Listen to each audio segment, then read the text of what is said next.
right. A very good afternoon to you from wherever you are listening to us. My name is Eugene Anangwe, and right about now we are coming to you live and direct across Rwanda on 89.7 and online on www.contactrwanda.com. Of course, just to give you heads up on what we will be discussing today, we all understand by now, or at least if you did not know, now you will be able to know in a very short while that Rwanda will be hosting the annual meeting of the African Development Bank Group from the 19th to 23rd of May 2014. And of course, the annual meeting's theme this year is the next 50 years, the Africa we want. And participants are expected to be looking towards the next half century and what the continent hopes to achieve. And definitely it is with that regard that we have guests in the show today.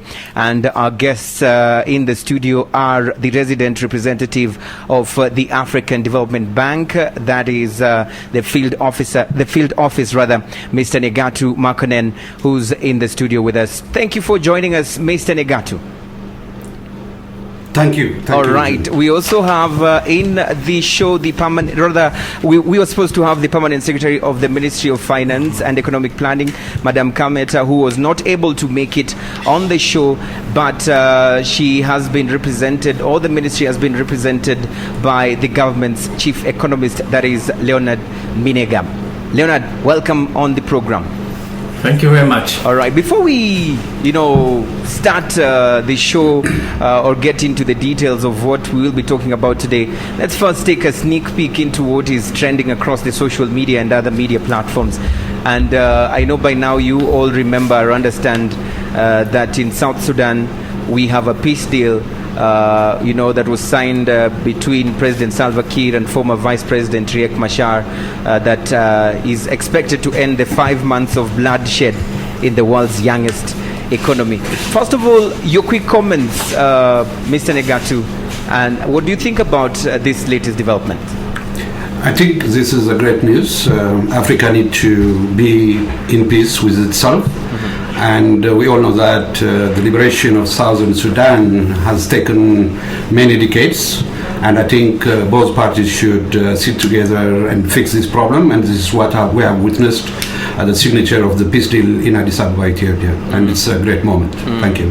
Leonard, do you think it was long overdue? Did the world, wait for too long to get to this particular situation?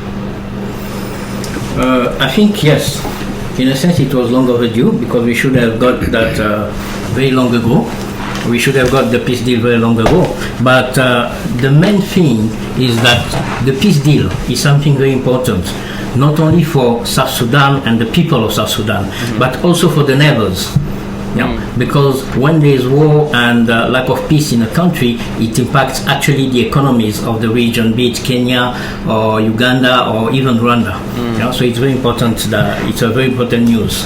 Because the argument was that we've all been saying never again after the situation in Rwanda, but then just next door, it was almost getting to that particular situation. I mean, do you think the world leaders could have reacted faster? I think so. The world leaders could have reacted faster. That's very true. But the other thing is, it's not always that easy to react as fast as we would like. So, in a sense, yes, we could have done more. And I do hope that in the future, more will be done in such a way that this situation doesn't come back. Because peace is there, but it's a very fragile peace.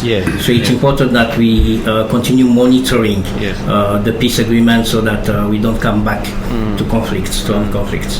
Bwana Negatu, we also have across, just next door, the Boko Haram menace. The United Nations Security Council has now threatened to push for international sanctions against the members of Boko Haram.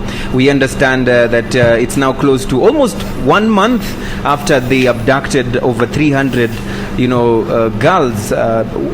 What kind of support can the African Development Bank give to Nigeria in this particular quest to look for the girls? I think first the problem related to Boko Haram is, in my view, a regional and global problem.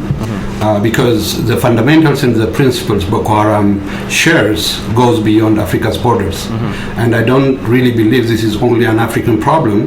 The international community look into it and find a lasting solution. Of course, this is a Nigerian problem. The Nigerian government and people should be in the front lead. For the African Development Bank, for sure, we have an indirect kind of support, which is an ongoing support, because all the root cause of conflicts have something to do with economic and issues and opportunities, and definitely through our development programs we are addressing tackling poverty and also addressing the issue of inequality, and we're building infrastructure, building bridges between people. And I think when people share a common vision and a common destiny, definitely that will contribute to the reduction of conflict in the continent, and I think the ADB role will be in those directions. In a moment we'll be starting off looking into the issues that we'll be discussing concerning the ADB at 50. But of course, Mr. Leonard, what's your comment concerning this online movement that is going on about bring back our girls, still remaining with the Boko Haram situation? We've seen a lot of campaigns going on, celebrities holding placards reading "Bring back our girls." How effective do you think such moves are in solving situations like this? I believe the entire world actually is beyond the government of Nigeria in that, and the people of Nigeria. We're actually with them.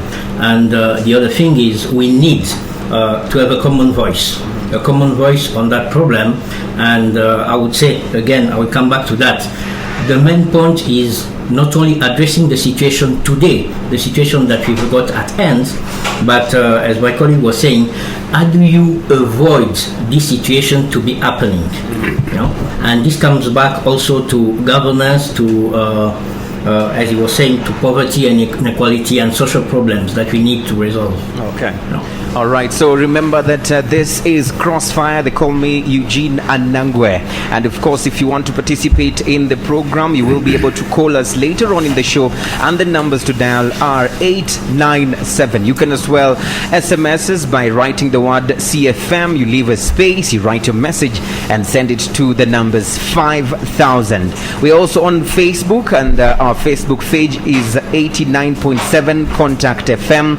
And we also use Twitter, and you can definitely use the hashtag Crossfire CFM, and you can also tweet us at Radio Contact FM, or you can tweet me directly at I'm Eugene Anangwe.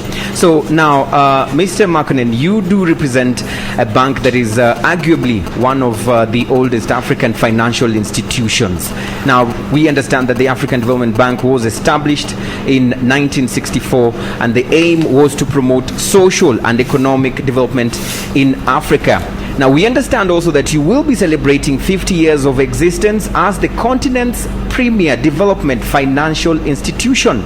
But the question now is, after these years, do we really have a reason to celebrate? And what is there to celebrate, actually? I think the ADB, as the premier financial institution of the continent, has supported this continent from its establishment from 1964, and its first operation started in 1967. And we have been supporting member countries, African countries, in their quest for socio-economic development.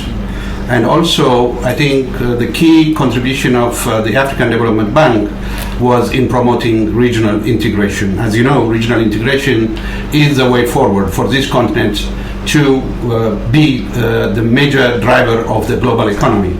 And particularly, if I may mention, the ADB's role is in building infrastructure, the required infrastructure for socio-economic development in terms of linking countries with themselves and linking countries with their neighbors and beyond. And also this was realized through our major intervention in the transport network, both road, rail, and all water and air transport. And the second major contribution the African Development Bank has made is powering Africa. As you know, energy is critical for business, energy is critical for households, and the African Development Bank has been a major financier of the energy sector, and also in agriculture. We have made a big difference, and if I take really a good example here in Rwanda, we are a major financier and partner for the government of Rwanda in the area of transport, energy, agriculture, skills development, private sector development, and I'm sure the government representative DG Leonard will attest to that, and definitely we remain to be a major player in the development arena of this continent. Okay, I'll be coming to you on the issue of numbers, because you mentioned that part of your major concern, or the areas that you really delve into to support, is building infrastructure and empowering communities through, promoting and supporting the energy sector and agricultural sector. But then again, the government's chief economist, Leonard, I would like to ask you a quick one, because we have reliable information. He talks about reasons to celebrate. But then on the other side, as a country, as Rwanda, we have information that Rwanda's urban inflation rate is actually dipping, and it has dipped to 2.72%. This is according to the Rwanda Institute of Statistics. Now, in the year to April, compared with 3.43% in March, there seems to be an increase here, and we also understand that the commodity prices rose 0.63% over the previous month. What exactly does this mean, and should we be worried? Do we have the same reason to celebrate as the ADB is celebrating on this side its 50 years of existence? Yeah, I would say, when you want to look at it, ADB is celebrating today the 50 years, and actually 40 years of intervention in Rwanda. Yes. When you look at it, the way where we are coming from and where we are heading, you actually have a lot of reasons to celebrate, because a lot of achievements have been made. And the other thing, you were mentioning inflation. Actually, inflation is, we shouldn't be worried about inflation.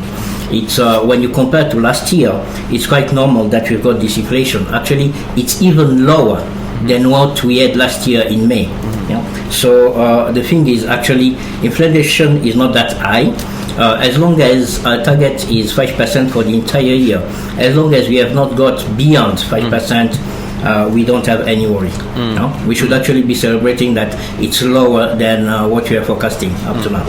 But we have some businessmen and women who are, a bit worried about the issue of the dollar.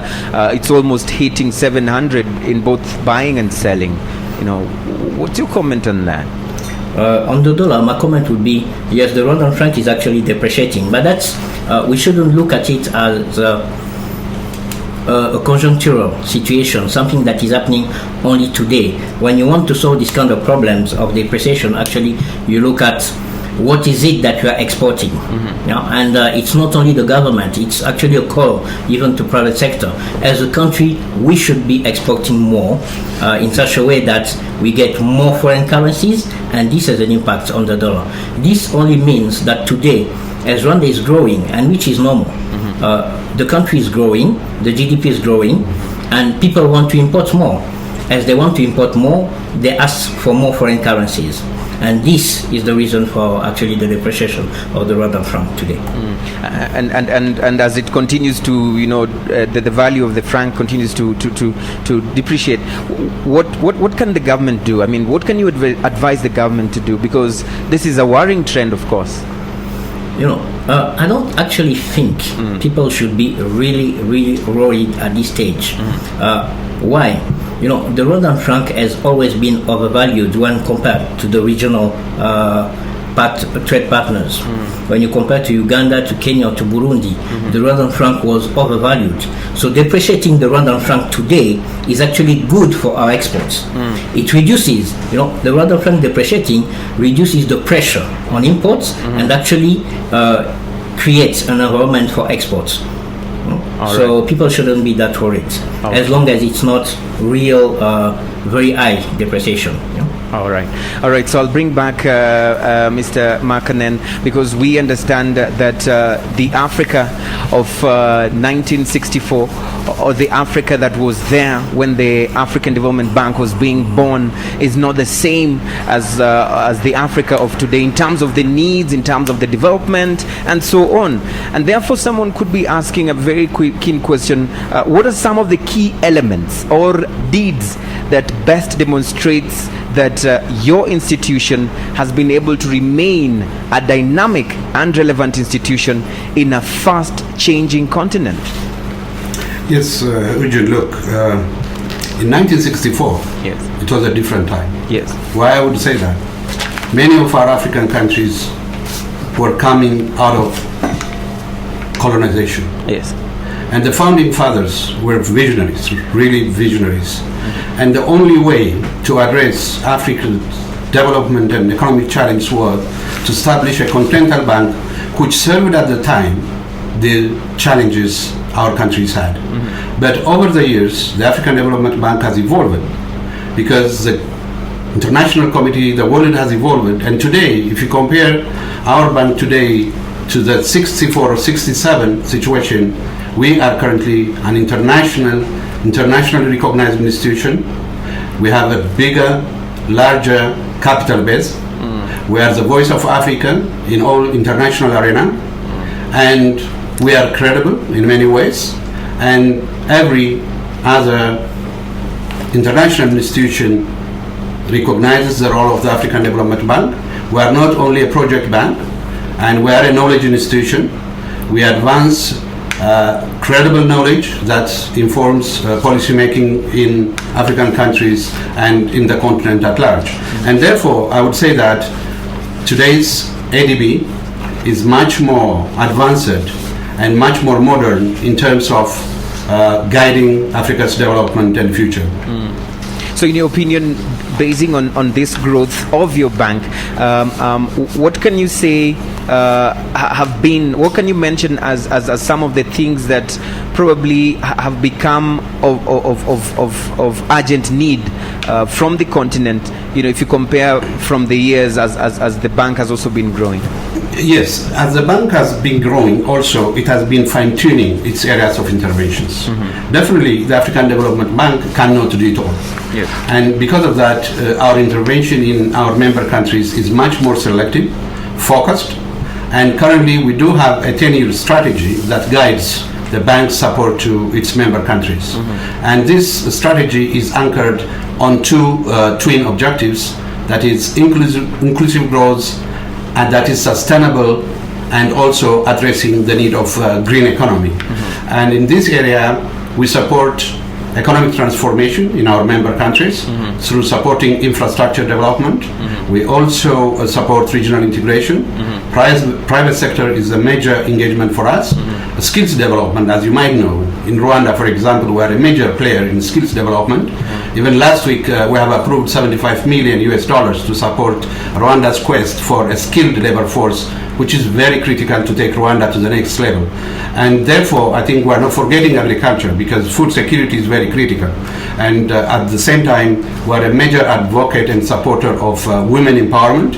And in a nutshell, our interventions in the coming 10 years will be focused and anchored to key core priority areas. But of course, we look into country context. And in Rwanda, we'll be supporting transport, energy, and skills.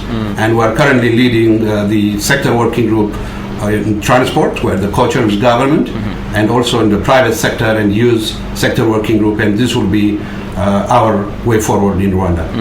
Let me bring in Leonard on this one. Now, clearly, Leonard, the African Development Bank has been a part of Rwanda's phenomenal socio-economic transformation, and as Mr. Negato mentions there, I'll pick it from the $75 million that has been invested or given out to promote skills development. But someone can ask, we still see some employers complaining of a lack of, skilled labor from the Rwandan community.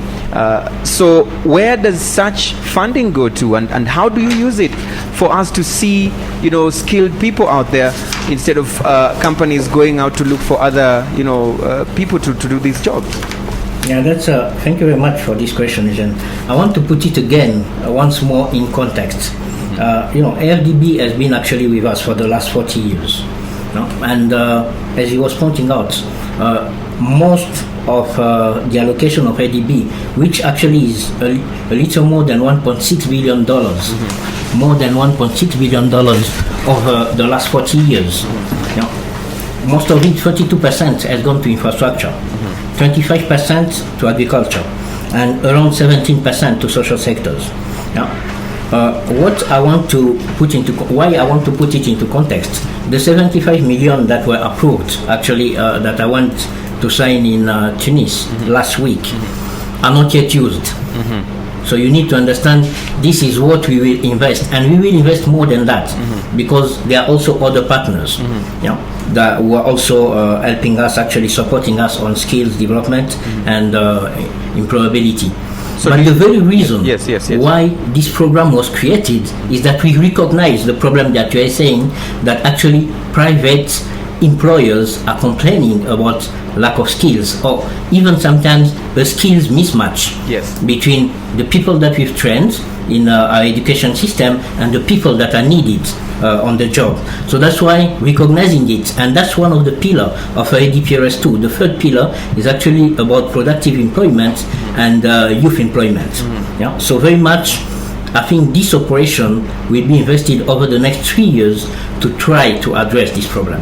How the question, how do you already have a strategy? How are you going to attack the problem? Definitely, we've got a strategy, what we call the National Employment Program, but also, as you know, over the last 3 years, we have been investing quite a lot in what we call TVET, which is Technical and Vocational Education and Training. Yes. This is the reason we are investing in TVET. It's because we have seen that the main thing is not about people getting high-level diploma from university, master's degrees or PhDs, and actually not being able to do any work in a firm. So that's the reason why we have addressed this program. So we've got a strategy, and the strategy is not dated today. That's a strategy that we've been implementing already over the last 3 years in TVET, and we will continue. Okay. Mr. Mokonen, there are people who are also saying that, or one can be able to ask a question and say, yes, we have the African Development Bank. From the name, African Development Bank, and its aim, as we mentioned earlier when we were starting, was to, promote the development of Africa. And therefore, we've also been hearing these slogans of, African solutions for African problems. And therefore, as an African Development Bank, do you think your institution is able to replace the international financial institutions that support Africa to solve some of the African problems? Is your institution able to offer these African solutions? And we say bye-bye to the World Bank, bye-bye to the IMF. Eugene, look, we are living in a different world. Yes. Today's world is highly interconnected. Yes. Nobody can escape the global village. And I wouldn't dare to say we don't need other partners. If you see the resource requirement or need, only for infrastructure, Africa needs $93 billion a year investment. And there is no way one single institution will do it all. And therefore, the African solution is important because the African problems require addressing the issues and the fundamentals and the root causes, and therefore Africans have a primary responsibility to look what would work, what would not work, but at the same time, we require to work with the global community, with the international community, and definitely there will be a lot of role for other institutions like the World Bank and the IMF, and we are partners. We are not competitors, and definitely we are supporting government development agenda. We don't have any other agenda other than supporting the government's development agenda. In the Rwanda case, both the World Bank, ourselves, and the IMF are supporting the implementation of EDPRS1 in the past, and now we are also geared up, and actually we are coordinating our support as we are supposed to, and that will be much more meaningful and effective in realizing Rwanda's development ambitions. And therefore, I think we're living in a global village. Everybody has a role to play. The key is how do we coordinate? And the coordination should be led by government. And our role, all development partners' role, should be supporting government the way they want to lead their development and destiny. I think, in closing, I would say, the African Development Bank has a special role or responsibility in galvanizing support for this continent, not only in financial resource mobilization, but in thinking and knowledge and working with our countries, African countries, together and addressing challenge country by country. And therefore, that makes us a bit special. We're a partner of choice. And I think maybe DG Leonard can speak to that, because it's very difficult for me to claim that the ADB is a partner of choice. It would be nice if it comes from the government. Thank you. Because the reason why I asked that question is, many African countries have been saying that, the support we get from international donor institutions have strings attached. And that's why even these slogans have come up that let's have our own solutions to solve our own problems. So, Mr. Leonard, you say that you signed a $75 million US support fund to go towards the skills development. Could you tell me what this agreement involves? What are we given out as a country in exchange for this 75 million? What are the strings attached? Are there any? No, there are no strings attached. There are ropes attached. No. With the African Development Bank, at least, we know that there are no strings. It comes back to most of multinationals. It comes back to also not having a particular agenda that they are coming into Rwanda. They've got the agenda they've got is development of Rwanda when they come to Rwanda, and then they actually support the government to achieve what we would like to achieve. So, the strings mainly are coming from when you've got a partner that actually comes with his own personal, particular individual agenda. But this is not the case with ADB. The other reason why we think ADB is actually, was talking about partner of choice. I think ADB over the years I've seen ADB actually improving in terms of its knowledge of the continent, its knowledge of Africa. And this has helped. I don't say that they will replace, and we don't even intend them to replace any other partners, because we are actually partners, and that's the reason. So we complement ourselves. But the thing is complementing the other partners, but also leading. We have seen ADB more and more taking the lead on specific operations in specific domains. And the reason why people are asking us, why is it that we are in a division of labor? After doing the EDPRS2 last year, when the EDPRS2 was passed, early this year, when doing the division of labor, we actually decided that the African Development Bank should take the lead on private sector and youth employment. Private sector development and youth employment is because we have seen that the ADB has grown in terms of knowledge of these two issues. And we do think that they will be the leaders for the next 3 or 5 years on these issues. All right. Okay, so at this particular point, I would like to take a very short break so that we can take a breather and be able to get back on the issues that we are discussing here today. A quick reminder that this show is interactive, and there is a way that you can be able to get in touch with us. If you want to send us a message, it's pretty simple. Write the word CFM, leave a space, write your message directed to my guests in studio today, and send it to the numbers 5000, that is 5000, and that's the number that you're sending your SMSs to. You can as well call us live in studio. 897 is the number to call. You can use it on all all networks. 897 is the number to call us live in studio. We are also on social media platforms like Facebook and Twitter, and our Facebook account is 89.7 Contact FM. That is 89.7 Contact FM. And on Twitter, it's Radio Contact FM. That is at Radio Contact FM, or you can tweet me directly at Eugene Anangwe. Use the hashtag Crossfire CFM so that we can be able to read them right here. We take a short break and Crossfire returns in a moment.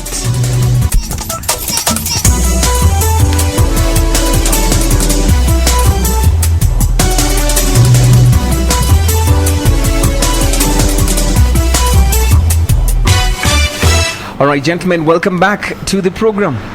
And of course, before we went for the break, we were looking at the relevance and of course looking a bit about the background information about the African Development Bank and how far we have come. Now, we all understand that starting from the 19th to the 23rd of May 2014, Rwanda is expected to host the annual meeting of the African Development Bank group right here. So what should we expect apart from having some roads being closed? What else can we expect from this meeting or these days from 19th to 23rd? Let me start with Makanen, because it is your institution that is celebrating. Eugene, yes. I think I have heard that you like Crossfire. To be honest, yes, our annual meeting is not about closing roads. Yes. First, let me congratulate Rwanda, the government of Rwanda and the people of Rwanda for graciously and generously ready to host our annual meetings, the Afdb group annual meetings. Yes. Let me just give you first a background. This event is not like any other event. This event is a major continental international event where all important players in the development scene will be gathering, and this is good news for Rwanda. All eyes will be on Rwanda, and the 49th African Development Bank annual meetings and the 42nd African Development Fund meetings, as you said, will be held on from 19th to 23rd, and this is a great opportunity where the next year's agenda will be consolidated, and this is a great moment for Rwanda to showcase what it has been able to achieve in this very short period of 2 decades, and it's also an opportunity for the bank to showcase how it has been effectively supporting the continent's development quest, and in particular how we have supported Rwanda. And I think with due respect, it is not appropriate to call the annual meetings a trigger for road closure. And I think the government chief economist will tell us that if there are any roads leading to where the venue will be. We expect these things when normally such meetings are happening. Yes, that's right, Eugene. Yes. But I think it goes without saying, these kind of mega events will require certain things, certain minimum thresholds from security to whatnot. Yes. And I think we may be interested to know that we're expecting over 2,500 dignitaries, including high-level dignitaries. Yes. And therefore, this is a great moment and opportunity for Rwanda to showcase how it can host such a big meeting. And I'm sure Rwanda might not have hosted, but I think I leave it to Leonard, this kind of event. And I think this is a great opportunity for Rwanda and Rwandans. And I know Rwandans are very hospitable people, and I know the government is committed, and definitely we're set to have a very great and the best of the best annual meetings ever seen this year. Leonard, how do we aim to benefit from this? He says it is an opportunity for us as a country to showcase the positive development that we have achieved so far. But what else is there to benefit from this meeting? There is, the way I see it, you've got 3,000 people, and some of them, as you were saying, high-level dignitaries from Africa and out of Africa. When you get 3,000 people in town, it means, when I look on the short-term immediate effect, it means actually that you got your hotels and restaurants busy in terms of services. It means that they will need Forex Bureau, even to change their foreign currency.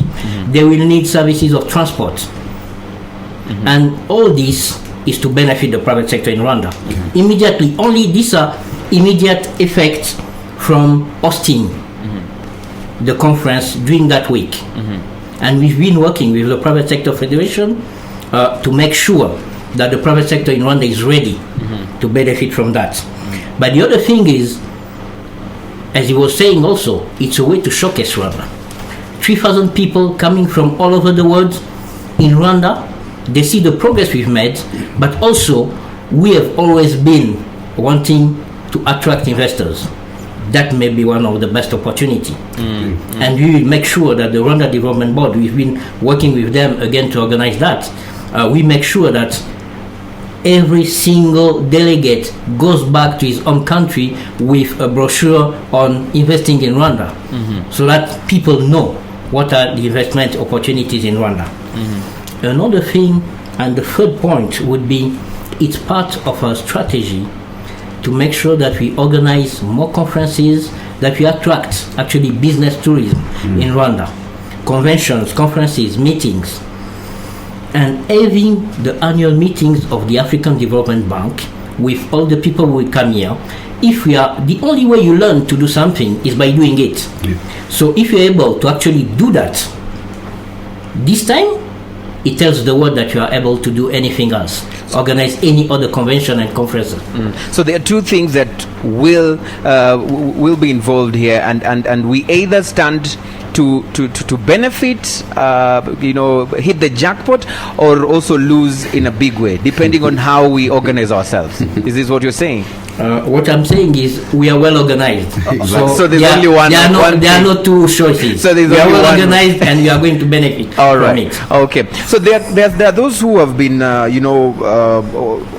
talking of the president of the African Development Bank, who happens to be a son of this land, and there are those who may be thinking that probably Rwanda gets to get this kind of things like the 75 million deal for supporting skill development, the chance to host this meeting. Why should we not believe that Rwanda is benefiting from the bank because of its president's affiliation to the country? Mr. Makanen. Yes, Eugene. You could explain the criteria used to get here. I think I think it's a good question. Maybe it's out there. Some people might think exactly. So. Yes. I think Rwanda is a member of the African Development Bank. Yes. The bank has 53 regional member countries and 25 non-regional member countries. All in all, we have 78 member countries, and Rwanda is one out of the 55 regional member countries. And the way business goes is like this. We have different group of countries in the continent. The first group we call the African Development Bank kind of group that have access only to non-concessional resources, which are more expensive. But about 40 countries, they have access only to the second window, the African Development Fund window, which is a concessional window, which is interest-free. And Rwanda falls under that. But within that 39 countries also, we have two group of countries. I would say three group of countries. One, those that access resources from this second window, but those resources are loan. There are other group of countries that we call they get only the grant element. There are third group that get 50-50. 50 loan, 50 grant. Yes. Rwanda has been to date a grant only country. From this year on, from the ADF 13, which is the new cycle that covers 2014-16, Rwanda has graduated from a grant only country to a loan country. You might think this is a bad thing. This is a great thing, actually, for Rwanda. Explain. It shows Rwanda has moved to the next level. Its debt stress level is low. The risk is moderate, lower, as compared it used to be. And therefore, Rwanda now, being a loan-only country, can mobilize funds from the capital market because the confidence investors will have in Rwanda increases. And now, to your point that Rwanda is getting money because the president of the African Development Bank, Dr. Donald Kaberuka, is the son of this beautiful country. Yes, he's the son of this beautiful country. But the president is not giving money, and he has no power to give money to any country. We are a rule-based institution, and the allocation is done through performance-based system that Rwanda is scoring very, very high because of its good economic performance. It's the best reformer, and therefore Rwanda's allocation for 14-16 stands about 190 million. That was not in any way influenced by anybody. This is approved by the board of directors, and also we are striving to get additional resources, about 100 million from the regional resource envelope, without any influence of anybody, including Dr. Kaberuka. And we are set actually to support Rwanda's development efforts in the coming 3 years with an envelope close to $300 million. And I hope I have answered your question. Yes, indeed, clearing the minds of many who have been having that question. Now, we understand also that the annual meeting's theme for this year is, the next 50 years, the Africa we want. And participants will be definitely looking forward or towards the next half century and what the continent hopes to achieve. But the question is, what kind of speeches and deliberations do we expect to have during and after this meeting? Probably from Leonard, what are your expectations in terms of the speeches and deliberations from the leaders who will be speaking at this conference? The way the theme has been selected, when you look at the theme, it's actually the Africa we want. The next 50 years, the Africa we want, as you said. Yes. After 50 years, it's for the African Development Bank, I would say, but also, you remember last year, even the African Union Commission, the AU, last year had 50 years. And very much what you are looking at, Negatu was mentioning that most of our countries actually came to independence in the 60s. After 50 years, what you want to do is not only take stock, but you want to stop and say, what is the Africa that we want in the next 50 years? And very much we do expect that we will have eminent personalities coming to Rwanda, some of them heads of state, some of them leaders. So what we expect is to have panels where we have the leaders of this continent actually telling us what is the Africa that they envision for the next 50 years. And what does it take in terms of leadership? We even have a debate between leaders and youth to actually interact and try to discuss. Not only the leaders may have got their vision of the next 50 years, but what is the vision of the youth for the next 50 years?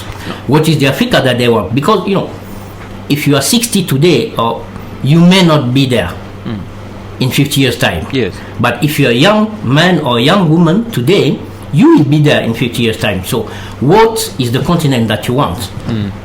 Yes. 50 years and I can push this question to you. Personally, what is the Africa that we want or you want in the next 50 years? If you ask me, yes, I would say an Africa which is integrated. That will be the first point, And I would like an Africa that is at peace with itself and with neighbors. We've got too many. I would say over the last 50 years, we had too many incidents of wars and social unrest in different African countries. Now what we would like is very much an Africa at peace. An Africa that can, and peace is a prerequisite to development. Nobody would contradict that, I'm sure. But so I would say peace, I would say integrated, where Africans actually proud of their continent. But in Africa, that, when I say integrated, it's within Africa, but integrated to the world. Africa needs to take its place.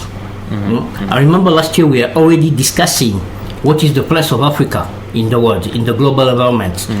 Negatu was pointing that we are now a global village, but what is the place of Africa? What is it that we are offering? Can Africa actually become the factory of the world? Yeah? So these are some of the things that I'm looking at, and I really, I'm open to other ideas. Yes. But for me, the Africa I want would be these three things. Yes, all right. But then when you mention the issue of integration, I'll bring in Mr. Makanen. At the just concluded World Economic Forum, leaders mentioned the fact that it is important to start thinking towards having a visa-free continent, a visa-free Africa, and this brings me to the issue of how possible is this. Your bank, the president of the African Development Bank, says you are ready to support this integration process. But then again, we continue to see a problem in terms of, some countries where people or their citizens don't get visas to come to Rwanda. But then on their side, when Rwandans want to go to their countries, they have to go through long queues and long processes and bureaucracy to get the visas. So how do we manage to achieve this? Yes, Eugene, look, I think on the last point, I think what kind of Africa we all would like to see. Yes. Because it's linked to that. I think, Exactly, yes. You know what I mean? Yes. And I think Leonard has framed it well. Mm-hmm. I think just a couple of points I would like to add is Africa that is prosperous, Africa free of taboos, free of all the evil things we know, and people-centered Africa that is inclusive, that is critical to sustain it. That I would say. I think on your visa question, think about it, Eugene. Mm-hmm. As an African, why would you need a visa to go to Ethiopia or to Nigeria or to Cote d'Ivoire? Mm-hmm. We're Africans all. What makes us different? What it takes is visionary leadership. I think... Are you trying to say that the countries that ask for this have no visionary leaders? No, I'm not saying that. Uh-huh. Yeah, why do you really take it out of... Because you say... Look, Eugene, yes. I'm older than you. Okay, yes. I'm not saying I'm wiser, but look, yes. I think, let me start from the region I know better. Yes. From the ASE. Yes. I think you tell me the recent developments that has been agreed with like-minded countries and leaders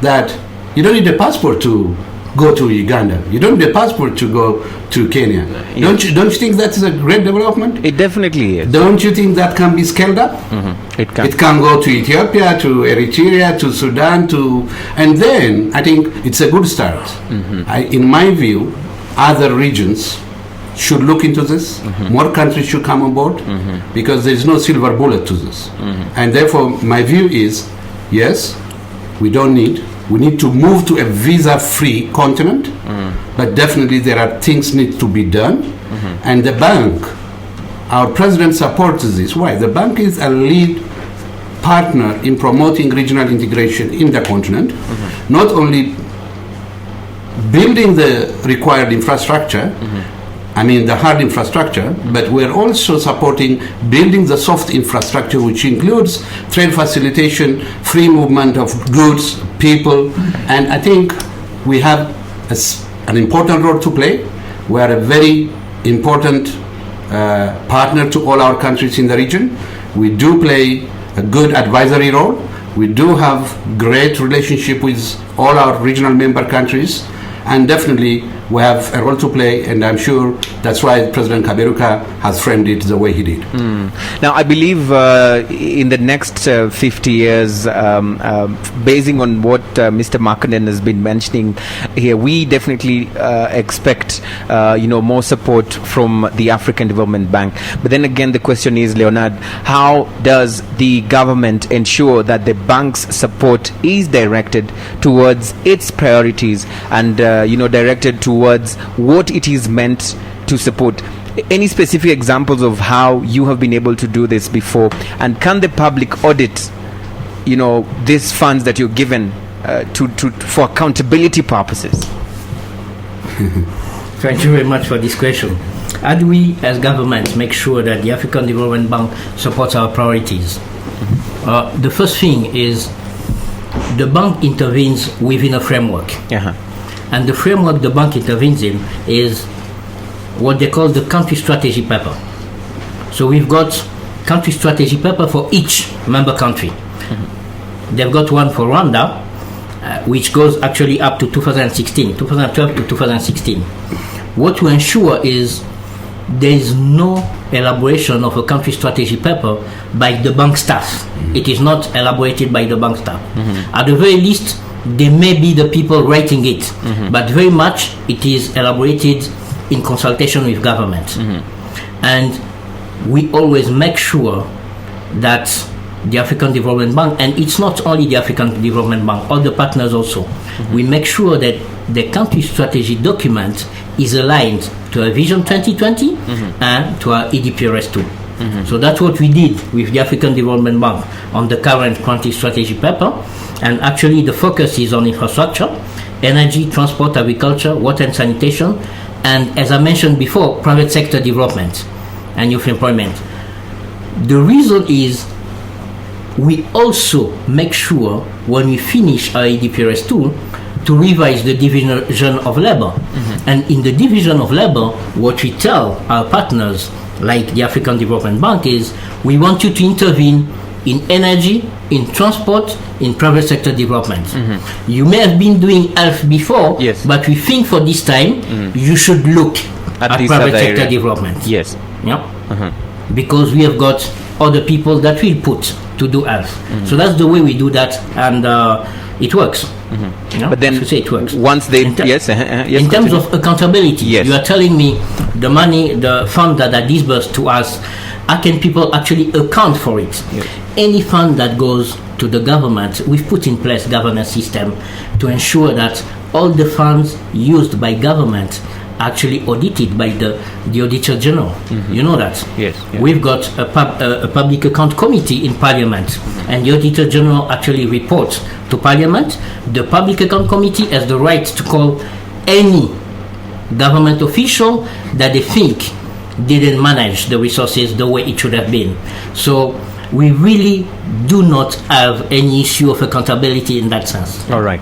At this particular point, I want to open our phone lines. If you want to participate, if you've been having a burning question that you want to put across, or if you've been listening through the show and you probably had a comment or two here and there from my guests or from me myself, you can as well be able to call and give a comment. And the numbers to call are 897. That is 897. If you'd like to call us through the phone lines, it is 897.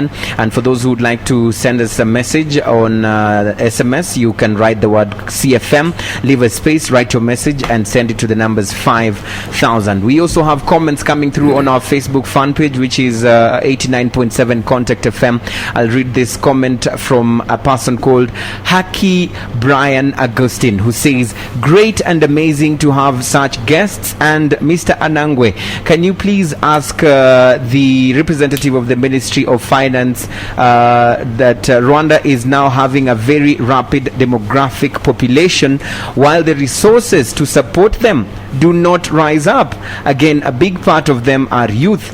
What is the political strategy of handling such issues? I guess this is for you, Mr. Leonard. Thank you very much. I like this question. I think I will correct the question first. Saying that the Rwandan population is rising rapidly is true, but again, to put it in the context, over the last 10 years, we managed to turn population growth from 3% to 2.6%, which hasn't been done, as far as I remember, in any country in the world over a decade. So this is already, it means that population growth has reduced. The second thing is saying that the resources to support the growth in population are not growing is not entirely true. Our economy is growing by an average over the last 10 years, an average of 8%. So, which means that if you take 8% economic growth minus 2.6% population growth, your GDP per capita is actually growing 5.4%. So it means Rwandans, on average, the revenue that an average Rwandan gets is growing, has been growing over the last 10 years, every year more than 5%. So the means are growing. It's true that the population is also growing very fast. What you want to do is, and this is entirely, I would have liked people to look at our strategy. It's the first thing is you want the economy to continue to grow as fast or even faster than it has been growing in the past. If you want it to grow faster, then it means you need to transform the economy. You need to do different things. So that's why our strategy is about economic transformation. You want it to be sustained. So it's not only economic transformation, but it's also, you want a green approach to economic transformation to make sure that it remains sustainable over time. Negatu was mentioning you want it to be inclusive, because that is part of sustaining economic growth. You want to make sure that all sons and daughters of Rwanda are participating in delivery of development, but also in benefiting from the growth that is happening. And that's very important, and that's why we are emphasizing today skills development. Make Rwandans more productive, but also make sure that they get jobs, because that's the way you make economic growth inclusive. When people get growth and actually get jobs and get an income from those jobs. So this is very important. Because I think what Brian tries to say here is that, yes, probably from what you say, the figures might look rosy, but on the ground, it may not reflect the same situation. We have young people who stay there idle or not having any job to do. What's the strategy? And when you say create more jobs, how much jobs probably, or how many jobs has the government or, your strategy been able to, create so far? I was going to say normally the government doesn't create jobs. Exactly, yes. Yeah? The government puts in place an environment to make sure that the private sector can create jobs. And over the last years, if I remember well, an average every year is the last 5 years we have been creating 650 jobs. So it means the average would be 130 per year. We need a lot more than that. 130,000 jobs every year. We need a lot more than that, because we need to create more than 200,000 jobs per year to reduce, to actually make sure that the young people joining the job market get a job. So what you are saying is, and that's why this operation we are mentioning before about skills development and employability is important to us, and TVET is important to us. It's, if you want to create jobs, the very first thing is, what are the skills that people have to get a job? So if you want, and sometimes this is not about getting a certificate or a diploma, it's actually getting the skill. Okay, yes, yes. So I think the main strategy over the coming years will be giving skills to young people, but the skills that are needed by the economy, not the skills that, sometimes people want to have diploma because you can be called PhD or doctor in law or something like that, but the point is, if it doesn't feed you, then you better get a skill that can feed you.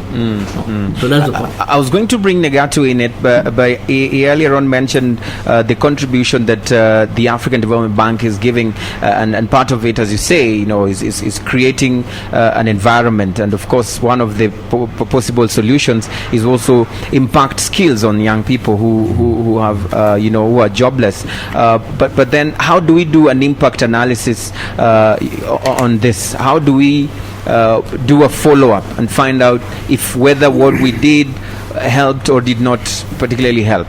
Mr. Negatu. Eugene, look, I think DG has elaborated a great deal. I think the key is, are we giving people, in particular young people, men and women, boys and girls, survival skills? That is critical. And as the DG said, the government is there to facilitate and support, because in many of our countries, the graduates were looking for public sector jobs. And on the other hand, public sector is shrinking, because the role of the public sector is becoming much more focused. And as did you say, we need to train and equip people to sustain themselves, And also, we need to train people in those areas that are critically needed to have a vibrant private sector. And I think the skills mismatch currently is because maybe the skills we have been giving people have not been geared to the new kinds of skills that are required. It's always, we're living in a dynamic world, and therefore I think we need to now look into how to make sure that the demanded skills are available in the market. And therefore it requires also reforming the curriculum. I think that's exactly what the government is doing, and we're involved in the skills development, especially in technical skills. I can mention a couple of them. Yes. I think we are supporting through the resources I mentioned earlier, the government's efforts to empower young people with the required skills.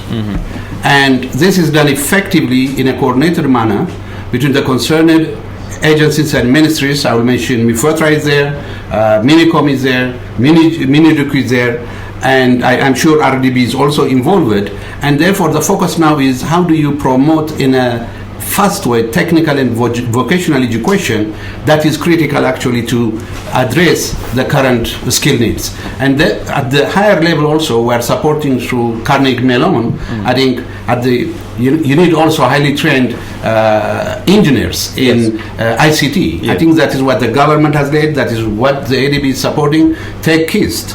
I think we've been a key partner in supporting KIST, and the graduates in KIST are more likely to get jobs than those that have done academic studies. And therefore, I think, Eugene, it's really a process, and I think the direction movement, in my view, is right, but definitely you have a point also. Maybe we need to push faster, and I think it's everybody's business. We need to lock in and bring in the private sector also to do its part.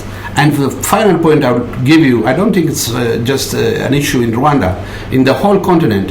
How do you make sure young people stay in their localities? Our young people tend to flow to urban cities. To the city, yes. To the city. Yes. I think that's not the way to go. I think the decentralization agenda we all witness in Rwanda, I'm sure it will help to that. And I think it's not just a Rwandan problem, it's an African problem, and it requires a concerted effort. I will leave it at that. Leonard, why should that young person listening to us right now in the village not say that, let me go to Kigali to look for a job? What can you tell them, or what can the government do, to make sure that they, stay in their rural areas and still be able to earn a living from there? I may twist a little your question. The point is not about him staying in his rural area or in his village. The point is about if he comes to Kigali for a job, I have no problem for that. I have no problem with him coming to Kigali because he has skills that will allow him get a job in Kigali. But the same skills can also in the village. Not always. You may have skills that you can use in urban areas and not in villages.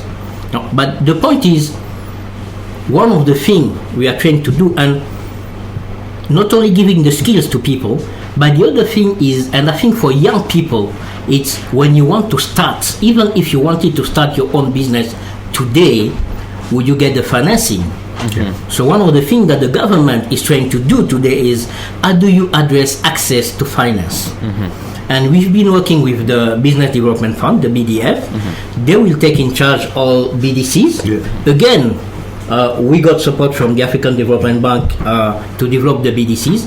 And now we are giving the Business Development Fund, will make sure that the BDCs in each district, actually now we have 2 of them per district, in each district will be a one-stop center for young people, or even older people who want to create their own business, in terms of not only because the skills is addressed in another way, but in terms of accessing finance, but also in terms of managing business. Because before you can access finance, you need to be able to elaborate a bankable project. What the banks are complaining about, and even the microfinance institution, is what you are getting are projects that we can't fund. So they are not well elaborated. So what the BDCs will do is actually help people on basic skills of accountancy and management. Okay. All right, because he came back and asked, is it possible for the government to put in some funds to be able to support them start up their businesses? But I remember we had Hangu Murimo project. But how effective have these projects been? Because Mr. Makanen, the governments from different regional member groups, they send in their proposal or request for support, and once the bank approves, do you do a follow-up? Because some governments can give a plan that looks good on paper, and you say yes, let's support this one, but then again it's done, but it doesn't become effective. It doesn't solve the problem. So how do you deal with this? I'll start with you, Makanen. I think, Eugene, you're talking about the survival rate of SMEs or micro enterprises. Yeah. I think DJ has said the first thing is we need to give them, or these people need to have some knowledge how to put a project together. I think that is where this project is trying to provide support. And second, this support, it cannot be just a one-time support. It must be sustained. And it's not many of our people that have minimum knowledge about banking. Access to finance also has to do with your knowledge. Are you aware of where you could access some finance? Finance might be available somewhere. And I think we need to enlighten people in this area. We need to support them the whole way. And of course, it's not all businesses that will survive because they're in a competitive environment. And we should accept some failure rates because those that succeed, but not the failure rate, should not be the majority. Yes. And I think there are different players also that provide SME support.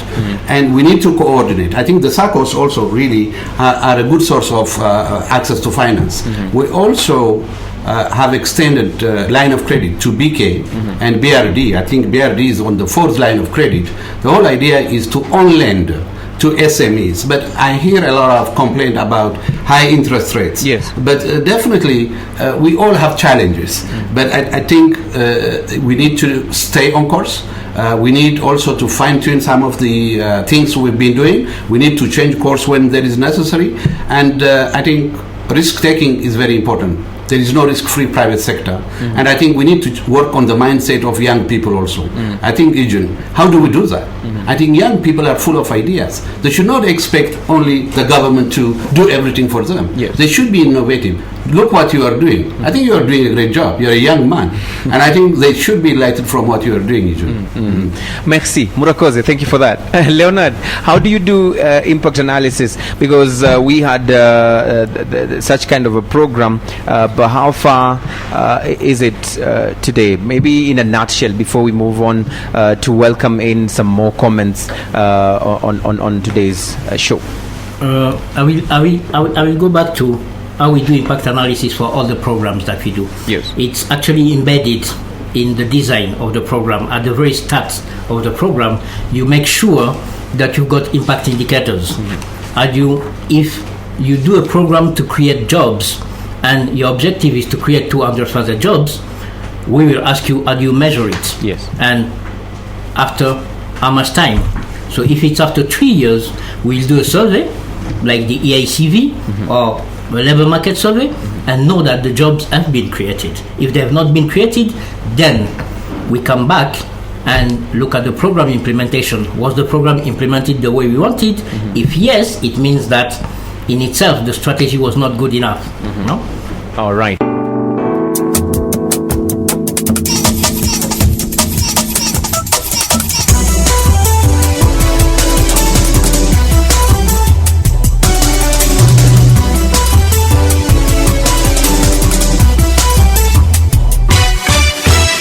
You're listening to 89.7 Contact FM. Just in case you are tuned in, the show you're listening to is Crossfire, and my name is Eugene Anangwe. I'm in studio with none other than the resident representative of the Africa Development Bank, the Rwanda field office. He's called Mr. Negatu Makonnen. And of course, we also have in studio with us the government's chief economist, and he's called Leonard Minega. And we are right here on the show, ready to pick some more of your comments or questions concerning our topic today. We're looking at the African Development Bank's planned annual meeting that will be held here in Rwanda from the 19th to 23rd of May 2014. Plus, of course, taking stock of the performance of the bank 50 years on. And what we have here as a theme for this meeting is the next 50 years, the Africa we want. The question we're asking you at home or wherever you're listening to us, what kind of Africa do you anticipate for? Welcome back to the last installment of Crossfire. And of course, at this particular moment, we will receive your calls, 897, if you have any comments that you want to call us and talk to us about. But before that, I would like us to look at probably the plans of organizing this event that we are expecting to have from the 19th. Mr. Leonard, what has been the government's role in planning this event? The government is actually hosting the events. Yes. So it means it's a complete consultation with Afdb in organizing the events. But the main thing is like the venue is in Rwanda, so the government needs to put in place the venue, to make sure that all the delegates that are coming are well taken care of, to make sure that even we discuss the program of the events with the African Development Bank, and we agreed. So the official opening, of course, our head of state will be officiating, and even hosting a gala dinner where we celebrate the 50 years of the African Development Bank. So I would say involvement of government is 100% actually. All right, Mr. Makonnen, you mentioned a lot of good things about Rwanda in the beginning concerning the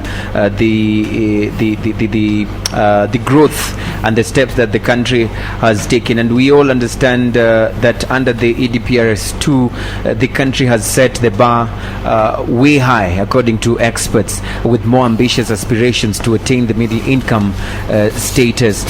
And the question now is, what choices is the African Development Bank making to suit in this agenda? Yes, Eugene, I think this is a great question. EDPRS2 has set the norm for effective partnership with the development partners. Under EDPRS2, the African Development Bank has been mapped to support Rwanda in three sectors: transport, energy, and private sector and youth employment. And these are the areas that would be prioritized in our support to Rwanda. We will be slowly moving away from the traditional sectors we have been, like water and sanitation, agriculture, and human development, because other partners have been allocated these sectors to lead. It doesn't mean we're not contributing to those sectors. But I think our major engagement will be in these three sectors. But as you know, these are the core, the backbone, the infrastructure backbone that Rwanda needs to move to this next level and achieve its ambition of becoming a middle income country. And we will be building on our achievements in linking Rwanda within itself and beyond through road transport network, and also will support Rwanda in meeting its target of 560 megawatt by 2017-18. And this is a big responsibility the ADB is carrying, and definitely we need to mobilize more resources, and that will be what we'll be engaging in more. And definitely we'll be working with other partners that are also supporting the transport sector, the energy sector, and the private sector and the youth employment sector. And we hope to contribute. Of course, it's always a pleasure and a challenge to follow, because the pace of development in this country, you know, Eugene, I don't need to mention it to you, and for some partners it's a challenge to keep up the pace, but I believe the ADB is ready to match the pace Rwanda is in. Allow me to go back to the $75 million skills development fund that has been granted or given to Rwanda. Mr. Leonard, I have listeners who are listening in, and they definitely feel that they probably fall under the category of those who deserve to benefit from these funds. What kind of information do we have already at this particular point that can help them be able to benefit from this?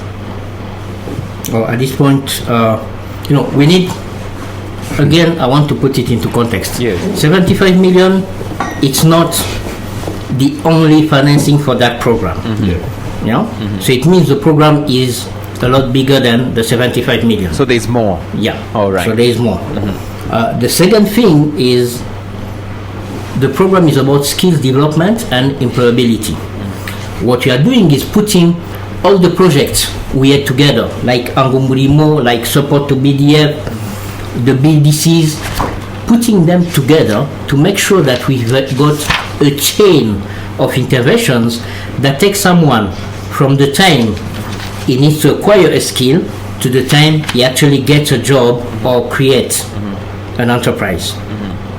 So to benefit from that is, the first thing is, at which stage are you?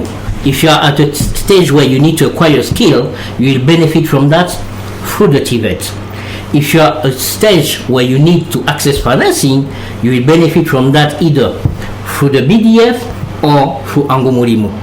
If you're at a stage where you need to learn how to do a project or how to manage a project, you will benefit from it through the BDCs. So there are different points where you can benefit from the resources and from the program, but you need to see at which stage am I. All right. And the point about this program is not giving funding to people to do their business. No. It's actually making sure that they can access funding through the banking sector, through the microfinance. All right. Thank you for that information. So now, as we move closer to the end of the show, looking at the meeting that we are expecting next week, probably looking at that backdrop, what are the challenges, opportunities in the next 50 years? What are the challenges and opportunities in the next 50 years? What do we see as the challenges that we expect to go through in the next 50 years, and what opportunities do we feel like are going to be portrayed in the next 50 years? Makanen. Yes, Eugene, this is $1 billion question. Look, the challenges, definitely we have been discussing about them. Exactly. Okay? How do we get there in all those fronts? From skills to whatnot, from regional integration and getting it right. I think you're talking about the visa issue. And for Africa to be where it wants to be in 50 years, Africa must work as one. Otherwise, we will see the current kind of different levels of movement. One country is moving right, another is left. As you were talking about South Sudan, get independence a few years back, go back to that conflict situation after 2-3 years. And I think, how do we overcome? Those are the kind of challenges. Yeah. How can Africa equip itself in all senses that is critical to lead it to where it wants to be 50 years from now? And this is not really a one country agenda, but it requires, again, our policymakers and leaders to set the stage. Maybe you have heard of the 2063 agenda. Yes. Okay? And the 2063 agenda, I think when our dignitaries and head of states culminate in Kigali, they will be deliberating. It is going to be approved. It's led by the African Commission, the African Development Bank, and UNECA, and that is where your $1 billion question answer is. And if we get that right, the Africa's 2063 agenda, definitely 50 years from now, we will have totally a different Africa. And the opportunities, frankly, what we have been discussing about them, is the change. Africa is in a mood of change from top to down. the youth are demanding change. The youth are demanding employment, jobs. And countries and leaders are trying to meet that demand in a very positive way. And I think that kind of opportunity is a great impetus into the whole thing. And second, I think countries are serious in regional integration. Maybe the tripartite arrangement now, the few projects, mega projects that Rwanda, Uganda, and Kenya are advancing, is a good example. Yes. Can more countries join? And even beyond the sub-region, how can we connect the whole continent? Before connecting the whole continent, it will be very, very difficult to get that Africa we all want. And therefore, I think we have the challenges, we know how to deal with them, we have opportunities, we know how to capitalize on them. And I think it is a collective responsibility. It's not only on government, it's every African citizen has a role to play. I think that is the way I see it. All right. Leonard, without probably mentioning what Mr. Markinen has said, what are for you the challenges and opportunities in the next 50 years for Africa? I would say, they come together. When you address the challenges, you actually create opportunities. So the first thing is, when you look at the world, the global environment, emerging economies are still doing well, but not as well as the last 10 years. So today, we are talking about Africa being the engine of global growth. But are we ready for that? Is Africa ready to take its place in the global environment, I would say? One of the challenges would be, I think Brian mentioned it when he was talking about population growth. It's, are we ready to benefit, to turn this population growth into a demographic dividend? Because the place where we are in Africa today, many of our population is made of youth. But youth that are not skilled today. So we need to give them the skills. It's a challenge as long as they're not skilled. When we give them the skills, they become an opportunity. And you remember not very long ago, the Arab Springs taught us that lesson. That actually youth is an opportunity, but can also be a challenge if not well used. I think Africa urbanization rate is quite fast. And urbanization can be a challenge if we don't plan well for it and we don't manage it well. With all the issues that come with urbanization, it can be access to infrastructure, access to water and sanitation, or even the I would say the non-communicable diseases that are created as people become more urban. But if we use it well, urbanization is actually a source of development and growth. All right. The other thing would be, again, I would say the peace. Peace will be a challenge of making sure that we get peace, and for that, I would say the African Development Bank is playing a big role, but also working with the African Union. The last one I would say would be sustainability and inclusion. I was talking about inclusion. Some countries in Africa today still have a problem with including women and girls, and I think there's no way we can benefit from the gender dividend if we don't make sure that we include our sisters and our mothers into the development process. If you only take the example of Rwanda, 52% of your population is made of women. If you discriminate against them, it means you cut them out. Yeah, it's so that's a problem, I would say. So that's a challenge, but that we can very much turn into an opportunity quite easily. All right. Thank you very much, gentlemen. Of course, at this particular point, we'll definitely bring down the curtains to today's show. And let me extend my sincere gratitude on behalf of Contact to Mr. Negatu Makanen, who is the resident representative of the Africa Development Bank, the Rwanda Field Office. Mr. Negatu, thank you very much for coming to the program. And of course, Mr. Leonard, the government chief economist, Asante Sana, for making time to be on the program. And to our listeners who participated through different ways, some thank you so much for the retweets on our Twitter account. Lucy Mbabazi, thank you very much for being a part of the show. And to Brian, thank you for your comment. It is back, it is informative and interactive, and it's Crossfire. And our last message or parting word from us here is bring back our girls. Goodbye for now. My name is Eugene Anangwe.